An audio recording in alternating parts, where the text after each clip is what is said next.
नमस्ते। अगर कोई एटसी पर अपना सामान बेचता है तो एक फीस है जिसके बारे में जानना बहुत जरूरी है। इसका नाम है रेगुलेटरी ऑपरेटिंग फी। आज हम इसी को समझने वाले हैं और खास तौर पर ये देखने वाले हैं कि इंडियन सेलर्स के लिए एक बहुत बड़ी और अच्छी खबर क्या है। तो सवाल यही उठता है कि आखिर ये रेगुलेटरी ऑपरेटिंग फी है क्या चीज़, और इसमें ऐसा क्या बदल रहा है भाई जिसका सीधा असर इंडिया के सेलर्स पर पड़ेगा। चलिए इस पूरी गुत्थी को ना एक एक करके सुलझाते हैं। देखिए, इस फीस को समझने से पहले ये जानना जरूरी है कि एटसी जैसी इतनी बड़ी कंपनी जब पूरी दुनिया में ऑपरेट करती है तो उसे किस तरह की मुश्किलों का सामना करना पड़ता है। मतलब ये फीस बस ऐसे ही नहीं लगा दी गई है, इसके पीछे एक बहुत ठोस वजह है। तो सवाल है कि ये फीस है ही क्यों। देखिए, बात बड़ी सीधी सी है। हर देश के अपने अलग कानून होते हैं, है ना। अब एचसी जैसे प्लेटफॉर्म को जब इन सारे नियमों का पालन करना पड़ता है तो उनका खर्चा बढ़ जाता है, खासकर तब जब टैक्स और रिपोर्टिंग के रूल्स बहुत सख्त हों। तो बस ये फीस उसी बढ़ते हुए खर्चे को कवर करने में एचसी की मदद करती है ताकि वो ग्लोबली काम कर पाए। चलिए अब जरा और गहराई में जाते हैं और इस रेगुलेटरी ऑपरेटिंग फी को बिल्कुल आसान भाषा में समझते हैं कि आखिर ये है क्या और एक सेलर के लिए इसे जानना इतना जरूरी क्यों है। अगर इसकी परिभाषा की बात करें तो ये बस एक छोटा सा चार्ज है। ये चार्ज एचसी को उन खर्चों को कवर करने में मदद करता है जो उसे कुछ खास देशों में सरकारी नियमों और कानूनों को मानने में लगते हैं। कह सकते हैं कि ये एचसी के टोटल ऑपरेशनल कॉस्ट का एक छोटा सा हिस्सा है। इसको ना एक और तरीके से समझिए। मान लीजिए किसी देश में कानूनी दांव पींच बहुत ज्यादा है, नियम कायदे बहुत सख्त हैं, तो जाहिर है एटसी को वहां काम करने के लिए ज्यादा पैसा खर्च करना पड़ेगा। तो ये फीस बस उसी एक्स्ट्रा खर्चे को सभी सेलर्स में बांटने का एक तरीका है। सिंपल।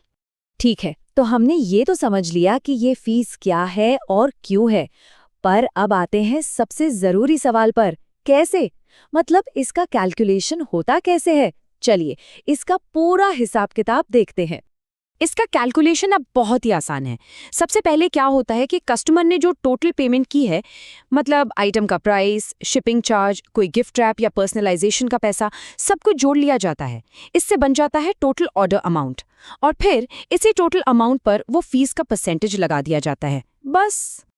अगर भारत की बात करें तो अभी ये रेट चल रहा है 0.29%। मतलब मान लीजिए कोई ऑर्डर 1100 रुपए का है तो उस पर फीस लगेगी सिर्फ 3 रुपए 19 पैसे। हाँ, सुनने में ये रकम काफी छोटी लगती है, लेकिन सोचिए हर ऑर्डर पर ये कटता है तो इसका असर तो पड़ता ही है। और अब आती है वो खबर जिसका हम सबको इंतजार था। इंडिया के लिए एक बहुत बड़ा और जबरदस्त अपडेट। और ये सुनकर ना इंडिया के सेलर्स वाकई बहुत खुश होने वाले हैं। तो सुनिए, जो फीस पहले 0.29% थी वो अब घटकर होने वाली है सिर्फ और सिर्फ 0.05%। ये कोई छोटी मोटी कटौती नहीं है, ये बहुत बड़ी गिरावट है। इसका सीधा सीधा मतलब है सेलर्स के लिए ज्यादा बचत। ये जो चार्ट है इससे ये बदलाव और भी साफ साफ दिख रहा है। अभी की फीस जो 0.29% है और 22 जून 2026 से जो नई फीस लगेगी, दोनों में जमीन आसमान का फर्क है। ये जो बचत होगी ये पैसा सीधा सेलर्स की जेब में जाएगा। तो याद रखिए, ये नई 0.05% की दर 22 जून 2026 से लागू होगी। अब जरा उस 1100 रुपए वाले ऑर्डर पर वापस चलते हैं। उस पर अब नई फीस कितनी लगेगी? सिर्फ 0.55 रुपीज, यानी 55 पैसे। कहाँ 3 रुपीज 19 पैसे और कहाँ सिर्फ 55 पैसे। लेकिन ठहरिए, पिक्चर अभी बाकी है। अच्छी खबर यहीं खत्म नहीं हुई है। अब बात करते हैं एक ऑटोमेटिक सेलर क्रेडिट की। जी हाँ, एक क्रेडिट भी मिलने वाला है।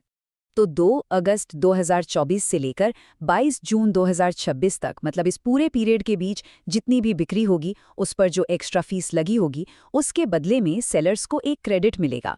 और जानते हैं सबसे अच्छी बात क्या है?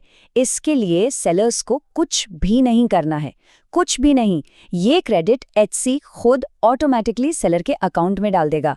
मतलब कोई फॉर्म नहीं, कोई चक्कर नहीं, कोई झंझट नहीं। ठीक है, तो काफी सारी बातें हो गईं। चलिए अब फटाफट से उन सबसे जरूरी पॉइंट्स को एक बार फिर से दोहरा लेते हैं जो हर सेलर को याद रखने चाहिए। तो सबसे पहली बात, ये फीस एचसी के ग्लोबल कंप्लायंस के खर्चों को कवर करती है।